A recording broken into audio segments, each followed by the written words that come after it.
സുഭാഷിതം. ദൈവം പ്രസാദിക്കുന്ന ഒരാരാധന കഴിക്കണമെന്ന് താല്പര്യപ്പെടുന്നവരാണ് മനുഷ്യരിൽ അധികവും. ദൈവം സ്വീകരിക്കത്തക്ക ഒരു ആരാധനയാണോ നാം കഴിക്കുന്നതെന്ന് പലപ്പോഴും വ്യക്തമായ ധാരണ ആരാധകർക്ക് ഇല്ല എന്നുള്ളതാണ് വാസ്തവം. യേശു ശമരിയ സ്ത്രീയുമായി സംസാരിക്കുമ്പോൾ എങ്ങനെയാണ് ദൈവത്തെ ആരാധിക്കേണ്ടതെന്ന് കർത്താവ് വെളിപ്പെടുത്തിയിരിക്കുന്നു. യോഹന്നാന്റെ സുവിശേഷം 4-ാം അധ്യായത്തിന്റെ 20 മുതൽ 26 വരെയുള്ള വാക്യങ്ങളിലാണ് അത് വിവരിച്ചിരിക്കുന്നത്. 20-ാം വാക്യത്തിൽ സ്ത്രീ പറയുന്നു, ഞങ്ങളുടെ പിതാക്കന്മാർ ഈ മലയിൽ നമസ്കരിച്ചു വന്നു. നമസ്കരിക്കേണ്ടുന്ന സ്ഥലം യെരുശലേമിലാകുന്നു എന്ന് നിങ്ങൾ പറയുന്നു എന്ന് പറഞ്ഞു. ഒരു ഭൗതിക സ്ഥലത്ത്, ഈ മലയിലോ യെരുശലേമിലോ അല്ല ദൈവത്തെ ആരാധിക്കേണ്ടതെന്ന് കർത്താവ് വെളിപ്പെടുത്തുന്നു.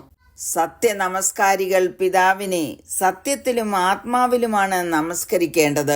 വീണ്ടും പറഞ്ഞിരിക്കുന്നത്, തന്നെ നമസ്കരിക്കുന്നവർ എങ്ങനെയുള്ളവർ ആയിരിക്കണമെന്ന് പിതാവ് ഇച്ഛിക്കുന്നു എന്ന്. അത് എങ്ങനെയായിരിക്കണമെന്നാണ് 24-ാം വാക്യത്തിൽ എഴുതിയിരിക്കുന്നത്. ദൈവം ആത്മാവാകുന്നു, അവനെ നമസ്കരിക്കുന്നവർ ആത്മാവിലും സത്യത്തിലും നമസ്കരിക്കണം. God is spirit and those who worship him must worship in spirit and truth. ദൈവം ആത്മാവായതിനാൽ ദൈവത്തെ ആരാധിക്കേണ്ടത് ആത്മാവിലാകുന്നു. ദൈവം മനുഷ്യരിൽ സൃഷ്ടിച്ചു തന്നിരിക്കുന്ന മനുഷ്യാത്മാവ് ആത്മാവായ ദൈവവുമായി ഒന്നിക്കുക. മറ്റൊരർത്ഥത്തിൽ പറഞ്ഞാൽ ദൈവത്തിന്റെ സ്വഭാവ ഗുണങ്ങളോട് മനുഷ്യാത്മാവും ഏകീഭവിക്കുക എന്നത്. ദൈവത്തെ ആത്മാവിൽ ആരാധിക്കുമ്പോൾ എല്ലാ വ്യാജ പ്രകടനങ്ങളും ഉപേക്ഷിച്ച് മനസ്സിനെ പൂർണ്ണമായും പ്രവർത്തനത്തിൽ ഉൾപ്പെടുത്തി എല്ലാവിധത്തിലും ദൈവത്തെ പ്രസാദിപ്പിക്കാനുള്ള പൂർണ്ണ ആഗ്രഹത്തോട് ആത്മാർത്ഥത പുലർത്തുക എന്നതാണ്. നമ്മുടെ ദേഹവും ദേഹിയും ആത്മാവും ഒരുപോലെ കർത്താവിന് വിധേയപ്പെടുത്തി അവിടുത്തെ ഇഷ്ടത്തിന് സമർപ്പിക്കുക. അത് സത്യത്തിലുള്ള ആരാധനയാകുന്നു. യോഹന്നാൻ 17:17 പറഞ്ഞിരിക്കുന്നത്, സത്യത്താൽ അവരെ വിശുദ്ധീകരിക്കണമേ, നിന്റെ വചനം സത്യമാകുന്നു എന്ന്. അപ്പോൾ ദൈവത്തിന്റെ വചനമാണ് സത്യം. നാം ആരാധിക്കുമ്പോൾ ദൈവത്തിന്റെ വചനത്തിനനുസരണമായി ആരാധിക്കണം. ആദിയിൽ വചനമുണ്ടായിരുന്നു, വചനം ദൈവത്തോട് കൂടെയായിരുന്നു, വചനം ദൈവമായിരുന്നു എന്ന് യോഹന്നാൻ എഴുതിയിരിക്കുന്നു. വചനമാണ് ജഡമായി തീർന്നത്, കൃപയും സത്യവും നിറഞ്ഞവനായി നമ്മുടെ ഇടയിൽ പാർത്തത്. ദൈവം ആഗ്രഹിക്കുന്നത് തന്റെ മക്കൾ ആത്മാവിൽ തന്നെ ആരാധിക്കണമെന്നാണ്.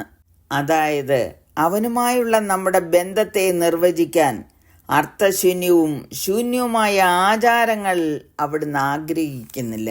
ഒരു പ്രത്യേക സ്ഥലത്തിൽ ആരാധിക്കുവാനും അവിടുന്ന് ആഗ്രഹിക്കുന്നില്ല. പകരം പൂർണ്ണമായ ഭക്തിയും ദൈവത്തെ പ്രസാദിപ്പിക്കാനുള്ള യഥാർത്ഥ പ്രചോദനവും അവിടുന്ന് ആഗ്രഹിക്കുന്നു. അപ്പോസ്തല പ്രവർത്തികൾ 2:38 എഴുതിയിരിക്കുന്നത്, നിങ്ങൾ മാനസാന്തരപ്പെട്ട് നിങ്ങളുടെ പാപമോചനത്തിനായി ഓരോരുത്തൻ യേശുക്രിസ്തുവിന്റെ നാമത്തിൽ സ്നാനമേൽപ്പിൻ, എന്നാൽ പരിശുദ്ധാത്മാവെന്ന ദാനം ലഭിക്കും. നാം സത്യത്തിൽ ആരാധിക്കണമെന്ന് അവിടുന്ന് ആഗ്രഹിക്കുമ്പോൾ അത് തിരുവെഴുത്തുകളുമായി പൊരുത്തപ്പെടണം.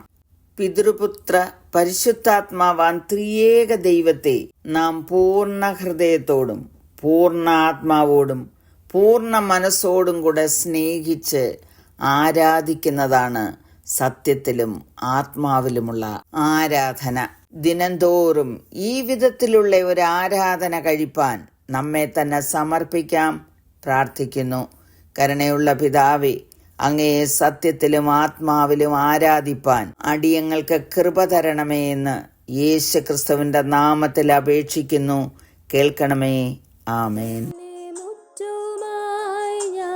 സമർപ്പിക്കുന്നേ നിൻ വചന